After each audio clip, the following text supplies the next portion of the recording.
ಎಲ್ರಿಗೂ ನಮಸ್ಕಾರ. ನಾನು ಅಂಬಿಕಾ ರಾಜ್. ನಾನಿವತ್ತು ಬೆಳಿಗ್ಗೆ ತಿಂಡಿಗೋಸ್ಕರ ತರಕಾರಿ ಎಲ್ಲ ಹಾಕಿ ಅವಲಕ್ಕಿ ಮಾಡ್ತಾಯಿದ್ದೀನಿ. ಇವತ್ತು ನಾನು ಅವಲಕ್ಕಿ ಮಾಡಲಿಕ್ಕೆ ಬಳಸ್ತಾ ಇರೋದು ದಪ್ಪ ಅವಲಕ್ಕಿ.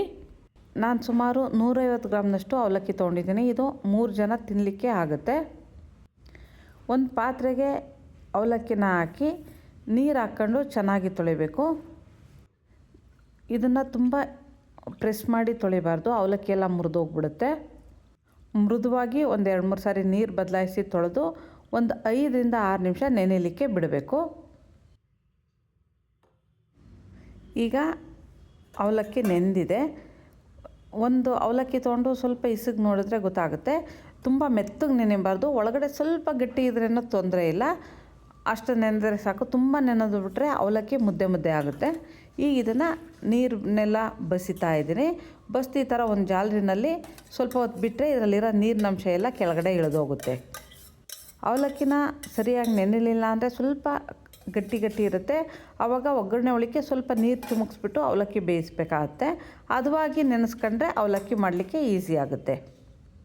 ಈಗ ಒಂದು ಬಾಣಲಿನ ಕಾಯಲಿಕ್ಕಿಟ್ಟು ಅದಕ್ಕೆ ಒಂದು 3 ಸ್ಪೂನ್ನಷ್ಟು ಎಣ್ಣೆ ಹಾಕ್ತಿದ್ದೀನಿ. ಅವಲಕ್ಕಿ ಸ್ವಲ್ಪ ಡ್ರೈ ಆಗೋದ್ರಿಂದ ಒಂಚೂರು ಎಣ್ಣೆ ಜಾಸ್ತಿ ಬೇಕಾಗುತ್ತೆ ಇದಕ್ಕೆ.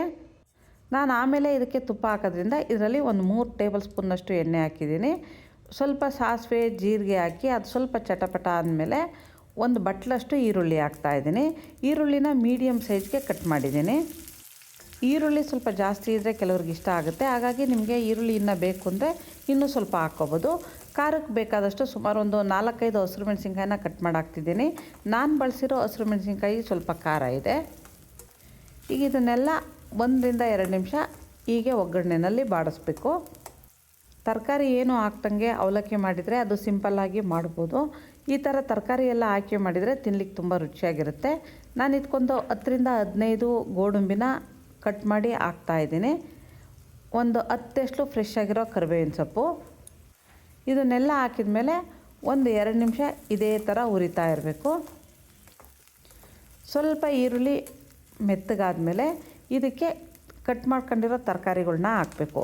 ನಾನು ಮೊದಲಿಗೆ ಒಂದು ಕ್ಯಾರೆಟನ್ನು ಕಟ್ ಮಾಡಿಟ್ಟಿದ್ದೀನಿ. ತುಂಬ ಕ್ಯಾರೆಟ್ ಹಾಕಿದರೆ ಅವಲಕ್ಕಿ ಸಿಗಾಗುತ್ತೆ. ಒಂದು ಅರ್ಧದಷ್ಟು ಕ್ಯಾರೆಟನ್ನು ಕಟ್ ಮಾಡಿ ಹಾಕ್ತಾಯಿದ್ದೀನಿ. ಒಂದು 10-15 ಬೀನ್ಸನ್ನು ಅದನ್ನು ಅಷ್ಟೇ ಸಣ್ಣಗೆ ಕಟ್ ಮಾಡಿ ಹಾಕ್ತಿದ್ದೀನಿ. ಇವೆರಡು ಸ್ವಲ್ಪ ಬೇಯಲಿಕ್ಕೆ ಟೈಮ್ ಬೇಕು, ಹಾಗಾಗಿ ಈ ತರಕಾರಿಗಳನ್ನ ಮುಂಚೆನೇ ಹಾಕಿ ಒಂದು 3-4 ನಿಮಿಷ ಎಣ್ಣೆನಲ್ಲೇ ಹುರಿತಾ ಇದ್ದೀನಿ. ಸ್ಟೀಲ್ ಪಾತ್ರೆನಲ್ಲಿ ಮಾಡಬೇಕಾದ್ರೆ ಸ್ವಲ್ಪ ತಳ ಹಿಡಿಯುತ್ತೆ, ಹಾಗಾಗಿ ಇದನ್ನು ಬಿಡ್ದಂಗೆ ಕೈ ಆಡಿಸ್ತಾ ಹುರಿತಾ ಇರಬೇಕು. ಈಗ ಇದನ್ನು ಸಣ್ಣುರಿ ಮಾಡಿ ಸ್ವಲ್ಪ ತರಕಾರಿ ಮೆತ್ತಗಾಗೋ ತನಕ ಬೇಯಲಿಕ್ಕೆ ಬಿಡ್ತಾ ಇದ್ದೀನಿ. 2-3 ನಿಮಿಷ ಈ ತರಕಾರಿ ಎಲ್ಲ ಬೆಂದಮೇಲೆ ಇದಕ್ಕೀಗ ಸಣ್ಣದಾಗಿ ಕಟ್ ಮಾಡ್ಕೊಂಡು ಇಟ್ಕೊಂಡಿರೋ ಎಲೆಕೋಸನ್ನು ಒಂದು ಬಟ್ಲಷ್ಟು ಹಾಕ್ತಾಯಿದ್ದೀನಿ. ಈಗ ಇದಕ್ಕೆ ಒಂದು ಅರ್ಧದಷ್ಟು ಇಲ್ಲ ಒಂದು ಸಣ್ಣ ಕ್ಯಾಪ್ಸಿಕಮ್ನ ಸಣ್ಣದಾಗಿ ಕಟ್ ಮಾಡಿ ಹಾಕಿದರೆ ಆಯಿತು. ನಾನಿಲ್ಲಿ ಒಂದು ತುಂಬ ದಪ್ಪ ಇತ್ತು ಕ್ಯಾಪ್ಸಿಕಮ್ಮು, ಹಾಗಾಗಿ ಒಂದು ಅರ್ಧದಷ್ಟು ಕಟ್ ಮಾಡಿ ಹಾಕ್ತಾಯಿದ್ದೀನಿ. ಇದೆಲ್ಲ 1 ಅಥವಾ 2 ನಿಮಿಷ ಇದೇ ರೀತಿ ಹುರಿದು ಇದಕ್ಕೆ ಬೇಕಾಗೋವಷ್ಟು ಉಪ್ಪು ಹಾಕಬೇಕು. ಅಂದರೆ ತರಕಾರಿ ಎಷ್ಟು ಬೇಯಲಿಕ್ಕೆ ಬೇಕೋ ಅಷ್ಟು ಮಾತ್ರ ಉಪ್ಪು ಹಾಕ್ತಿದ್ದೀನಿ. ಅವಲಕ್ಕಿ ಹಾಕಿದ ಮೇಲೆ ಮತ್ತೆ ಉಪ್ಪು ಬೇಕು ಅಂದರೆ ಹಾಕಬೇಕು. ಇದಕ್ಕೆ ದಪ್ಪ ಉಪ್ಪು ಬಳಸಿದರೆ ಬೇಗ ಕರಗಲ್ಲ, ಯಾಕೆಂದರೆ ನೀರು ತುಂಬ ಹಾಕಿಲ್ಲ ನಾವು, ಹಾಗಾಗಿ ಪುಡಿ ಉಪ್ಪು ಹಾಕೋದು ಒಳ್ಳೆಯದು. ಈಗ ಇದನ್ನು ಬಾಯಿ ಮುಚ್ಚಿಟ್ಟು 1 ನಿಮಿಷನಾದರೂ ಬೇಯಲಿಕ್ಕೆ ಬಿಡ್ತಾಯಿದ್ದೀನಿ.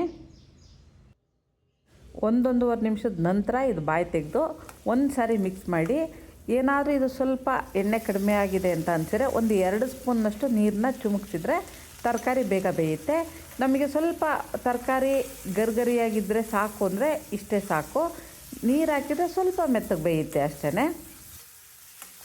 ಈಗ ಇದಕ್ಕೆ ಒಂದು ಅರ್ಧ ಟೀ ಸ್ಪೂನ್ನಷ್ಟು ಅರಿಶಿನ ಹಾಕ್ತಿದ್ದೀನಿ. ಅರಿಶಿನ ಹಾಕಿದ ಮೇಲೆ 1-2 ನಿಮಿಷ ಉರಿಬೇಕಾಗುತ್ತೆ, ಇಲ್ಲಾಂದರೆ ಅರಿಶಿನದ್ದು ಹಸಿ ವಾಸನೆ ಬರುತ್ತೆ.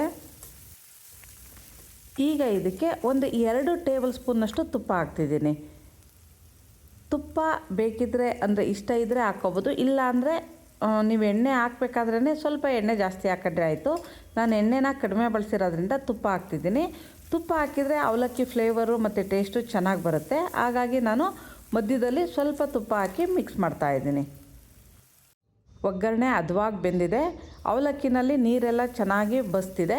ಈಗ ಈ ಅವಲಕ್ಕಿನ ಒಗ್ಗರಣೆ ಒಳಗಡೆ ಹಾಕಿ ನಿಧಾನವಾಗಿ ಚೆನ್ನಾಗಿ ಮಿಕ್ಸ್ ಮಾಡಬೇಕು. ಈ ಥರ ಅವಲಕ್ಕಿ ಟೇಸ್ಟಾಗೂ ಇರುತ್ತೆ ಮತ್ತು ಹೆಲ್ತಿಯಾಗೂ ಇರುತ್ತೆ. ಲಂಚ್ ಬಾಕ್ಸ್ಗೂ ಹಾಕ್ಕೊಂಡು ತೊಗೊಂಡೋಗ್ಬೋದು ಮತ್ತು ಬೆಳಗ್ಗೆ ತಿಂಡಿಗೆ, ಸಂಜೆ ಟೀ ಟೈಮ್ನಲ್ಲಿ ತಿನ್ನಲಿಕ್ಕೆ ಎಲ್ಲದಕ್ಕೂ ಚೆನ್ನಾಗಿರುತ್ತೆ. ಈಗ ಇದಕ್ಕೆ ಫ್ರೆಶ್ ಆಗಿ ತುರಿದಿರೋ ಒಂದು ಬಟ್ಲಷ್ಟು ಕಾಯಿ ತುರಿ ಹಾಕ್ತಿದ್ದೀನಿ.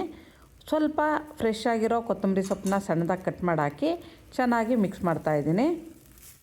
ಈಗ ಟೇಸ್ಟ್ ನೋಡಿ, ಉಪ್ಪು ಸ್ವಲ್ಪ ಸಪ್ಪೆ ಅನ್ನಿಸ್ತಿದೆ, ಹಾಗಾಗಿ ಒಂದು ಅರ್ಧ ಟೀ ಸ್ಪೂನ್ನಷ್ಟು ಉಪ್ಪು ಹಾಕ್ತಾಯಿದ್ದೀನಿ ಮತ್ತು ಒಂದು ಅರ್ಧ ಹೋಳನಷ್ಟು ನಿಂಬೆ ರಸ ಹಾಕ್ತಿದ್ದೀನಿ. ನಿಂಬೆ ರಸ ಟೇಸ್ಟಿಗೆ ನೋಡ್ಕೊಂಡು ಹಾಕ್ಕೋಬೇಕು. ಈಗ ನಾನು ಮಾಡಿರೋ ಅವಲಕ್ಕಿ ಒಂದು 3ರಿಂದ 4 ಜನ ತಿನ್ನಲಿಕ್ಕಾಗುತ್ತೆ. ಸ್ಟವ್ ಆರಿಸಿ ಆಮೇಲೆ ನಿಂಬೆ ರಸ ಹಾಕಬೇಕು. ಈಗ ಇದನ್ನೊಂದು 10 ನಿಮಿಷ ಹೀಗೆ ಬಿಡ್ತೀನಿ. ಆಮೇಲೆ ಇದನ್ನು ತಿನ್ನಲಿಕ್ಕೆ ಬಳಸ್ತಾ ಇದ್ದೀನಿ. ನೀವು ಒಮ್ಮೆ ಮಾಡಿ ನೋಡಿ, ಅವಲಕ್ಕಿ ಈ ಥರ ತರಕಾರಿ ಹಾಕಿ ತುಂಬ ಚೆನ್ನಾಗಿ ಬರುತ್ತೆ. ಈ ರೆಸಿಪಿ ನಿಮ್ಗೆ ಇಷ್ಟ ಆದರೆ ಲೈಕ್ ಮಾಡಿ, ಶೇರ್ ಮಾಡಿ. ನನ್ನ ಚಾನಲ್ಗೆ ಸಬ್ಸ್ಕ್ರೈಬ್ ಆಗದಿದ್ದರು ಸಬ್ಸ್ಕ್ರೈಬ್ ಆಗಿ. ನಮಸ್ತೆ.